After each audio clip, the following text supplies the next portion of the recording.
So, it's not as glamorous as they make it on the TV shows. As a matter of fact, they don't even really talk about it on the TV show. They just show up and say, I have this house I can buy for half price. Well, okay, that's great, but how the hell did you find this house?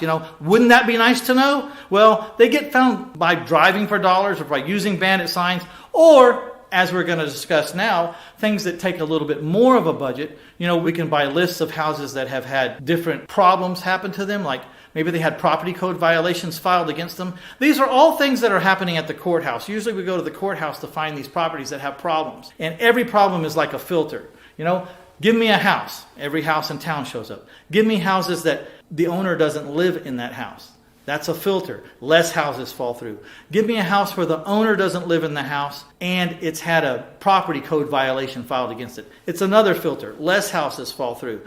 Every time you put a filter on, with every filter, less houses fall into your bucket. But the more valuable the houses in the bucket are to you, the more likely that the person you're going to find that owns it will want to sell to you. So it's all about what's the list, what filters are you using, how many people can you afford to call on or mail to, and then adjust the filters to get only that many leads in the bucket so that you'll have the highest quality lead for the amount of money in your budget. This is where being broke or having a small budget really kind of works out. If you have a really big budget, you needed 10,000 people in your bucket, then you got to take a bunch of filters out of your list. So you're getting less and less and less qualified customers in the bucket.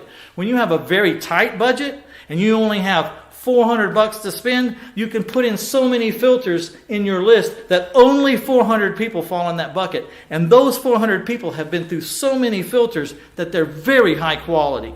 So don't think for a minute just because you can't put up the numbers doesn't mean you can't be successful. You can actually be more successful with 400 super highly qualified people in the bucket to call on than you would be if you had 10,000 people in the bucket that aren't so qualified.